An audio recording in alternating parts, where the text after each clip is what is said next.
empower women and protect their health. It will reduce drudgery and time spent on cooking. It will also provide employment for rural youth in the supply chain of cooking gas.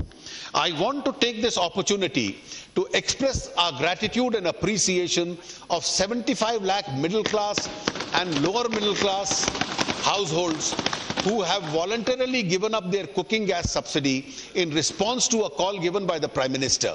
Their gesture is a matter of pride for the country. Catastrophic health events are the single most important cause of unforeseen out-of-pocket expenditure, which pushes lakhs of households below the poverty line every year. Serious illness of family members causes severe stress on financial circumstances of poor and economic weaker families, shaking the foundations of economic security. In order to help such families, the government will launch a new health protection scheme which will provide health cover up to rupees 1 lakh per family. For senior citizens of the age of 60 and above belonging to this category, an additional top-up package of rupees 30,000 will be provided. Quality medicines. Making quality medicines available at an affordable price has been a key challenge. This will reinvigorate the supply of generic drugs. 3,000 stores under the Prime Minister Jan Aushadhi Yojana will be opened during 2016-17. Almost 2.2 lakh new patients of end-stage renal diseases get added in India every year, resulting in an additional demand for 3.4 crore dialysis sessions. With approximately 4,950 dialysis centers in India, largely in the private sector, concentrated in major towns, the demand is only half met. Each dialysis session costs around rupees 2,000, an annual expenditure of more than rupees 3 lakhs. Besides, most families have to undertake frequent trips for long distance to access dialysis services, incurring heavy travel costs and low wages. To address this situation, I propose to start a national dialysis service program. Funds will be made available through a PPP mode under the National Health Mission to provide dialysis service in all district hospitals. To reduce cost, I propose to exempt certain parts of dialysis equipment from basic customs duty, excise CVD and SAD. Scheduled caste and scheduled tribe entrepreneurs are beginning to show great promise in starting and running of successful businesses. The Prime Minister had given a call for promoting entrepreneurship amongst the SC/ST to become job providers rather than job seekers. I am happy to inform you that the Union Cabinet has approved the Stand Up India scheme to promote entrepreneurship amongst SC/ST and women. 500 crores has been provided for this purpose. The scheme will facilitate at least 2 such projects per bank branch, 1 in each category of entrepreneur. This will benefit at least 2.5 lakh entrepreneurs in this category. We are celebrating the 125th birth anniversary of Dr. B.R. Ambedkar. This must become the year of the economic empowerment for SC/ST entrepreneurs. We have extensively interacted with Dalit India Chamber of Commerce and Industry on building an entrepreneurship ecosystem. It is proposed to constitute a national scheduled caste and scheduled tribe hub in the MSME ministry in partnership with industry associations. This hub will provide a professional support to scheduled caste and scheduled tribe entrepreneurs to fulfill the obligations under the central government procurement policy, adopting best practices and leverage the stand-up initiative. The scheme for welfare and skill development of minorities, such as multi-sectoral development program and Ustad, shall be implemented effectively. Education, skills and job creation. I would now like to highlight the steps proposed to be undertaken under the education, skill development and job creation, which is the 4th pillar of my budget proposals. After universalization of primary education, through the country, we want to take the next big step forward by focusing on quality education. An increasing share of allocation under the Sarva Shiksha Abhiyan will be allocated. Further, 62 new Navodaya Vidyalayas will be opened in the remaining uncovered districts over the next 2 years. It is our commitment to empower higher educational institutions to help them to become world-class teaching and research institutions. An enabling regulatory architecture will be provided to 10 public and 10 private institutions to emerge as world-class teaching and research institutions. This will enhance affordable access to quality education for ordinary Indians. A detailed scheme will be formulated. We have decided to set up a higher education financing agency with an initial capital base of rupees 1,000 crores. The HEFA will be a not-for-profit organization that will leverage funds for the market and supplement them with donations and CSR funds. These funds will be used to finance improvements in infrastructure in our top institutions and will be serviced through internal accruals. To help students, higher educational institutions and employees to access degree certificates of candidates, it is proposed to establish a digital depository for school leaving certificates, college degrees, academic awards and mark sheets on the Passion of Securities Depository.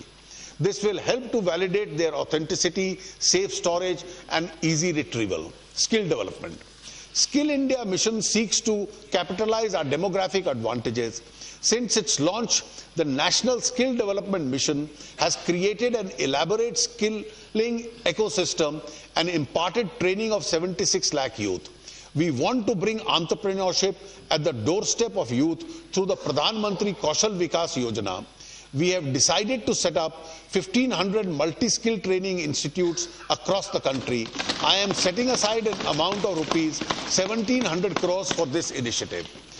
We have decided to set up a national board for skill development certificate in partnership with industry and academia. We propose to further scale up the Pradhan Mantri Kaushal Vikas Yojana to skill 1 crore youth over the next 3 years. Entrepreneurship education and training will be provided in 2,200 colleges, 300 schools, 500 government and ITIs, and 50 vocational training centers through a massive open online courses. Aspiring entrepreneurs, particularly from those remote parts of the country, will become connected to mentors and credit markers. Job creation. In order to incentivize creation of new jobs in the formal sector, the government will pay the Employees Pension Fund contribution of 8.33% for all new employees enrolling in EPFO for the first 3 years of their employment. This will incentivize employers to recruit unemployed persons and also bring them into the books, the informal employees. In order to channelize this intervention towards target groups of semi-skilled and unskilled workers, the scheme will be applicable to those with salary up to rupees 15,000 per month. I have made a budget provision of rupees 1,000 crore in this scheme. Further, Finance Bill 2016 proposes to broaden and liberalize the scope of employment generation incentives available under Section 80JJAA of the Income Tax Act. The deduction will be available not only to assessees deriving income from manufacturing of goods in a factory, but all assessees who are subject to statutory audit under this Act. Thus, a deduction of 30% of the emoluments paid to such employees can be claimed for 3 years. The minimum number of days for which they should be employed during the year is proposed to be reduced from 300 to 240. No deduction, however, will be admissible in respect of employees whose monthly emoluments exceed rupees 25,000. Also, no deduction will be admissible in respect of employees for whom the government is paying the entire EPS contribution. A national career service was launched in July 2015. Already 35 million job seekers have registered on this platform. We propose to make 100 model career centers operational by the end of 2016-17. We also propose to interlink state employment exchanges with national career service platform. Retail trade is the largest service sector employer in the country. Many more jobs are created in this sector provided the regulations are simplified. If shopping malls are kept open all 7 days of the week, why not small and medium shops? These shops should be given a choice to remain open on all 7 days of the week on voluntary basis. The interest of workers in terms of mandatory weekly holiday, number of working hours per day, of course, has to be protected. We propose to circulate a model shops and establishment bill which can be adopted by the state governments on a voluntary basis.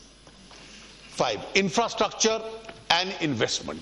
The fifth strong support pillar of this budget is to transform India is infrastructure and investment.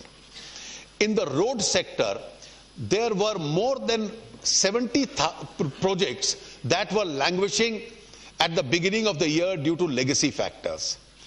Aggregate length of these projects was about 8,300 kilometers, involving 1 lakh crore investment. With exemplary and proactive intervention under the leadership of my colleague Shri Gadkari, nearly 85% of these projects have been put back on track. India's highest ever kilometers of new highways were awarded in 2015. At the same time, India's highest ever production of motor vehicles was achieved in 2015. This is a sign of growth of the economy, but it presents a challenge also. Therefore, we have speeded up the process of road construction. I have proposed to allocate a sum of rupees 55,000 crores in the budget for roads and highways. This will be further topped up by an additional 15,000 to be raised by the NHAI through bonds. Thus, the total investment in the road sector, including the Rural Gram Sadak Yojana allocation, would be rupees 97,000 crores during 2016-17. Together with the capital expenditure on railways, which Shri Suresh Prabhu has announced a few days ago, the total outlay on roads and rail in 2016-17 will be a mammoth 2,18,000 crores. We further expect to approve nearly 10,000 kilometers of national highways in 2016-17. This will be much higher than the 2 previous years. The pace of completion of road projects will also rise to 10,000 kilometers in 2016-17. In addition, nearly 50,000 kilometers of state highway will also be taken up for upgradation as national highway. The total outlay for infrastructure in the budget estimates of 2016-17 now stands at rupees 2,21,246 crores. Madam, this is an important announcement. Passenger traffic on our roads has been made more efficient for the benefit of the common man and the middle class. This is a totally unreformed sector which suffers from several impediments. Abolition of permit Raj will be our medium-term goal. Government will enact necessary amendments in the Motor Vehicles Act and open up the road transport sector in the passenger segment. An enabling ecosystem which will be provided for the states, which will have a choice of adopting the new legal framework. Entrepreneurs will be able to operate buses on various routes subject to efficiency and safety norms. The major benefit of this game-changing initiative will be the provision for a more efficient public transport facilities, greater public convenience, new investments in bound sectors. झी 24 तास रहा एक पाऊल पुढे.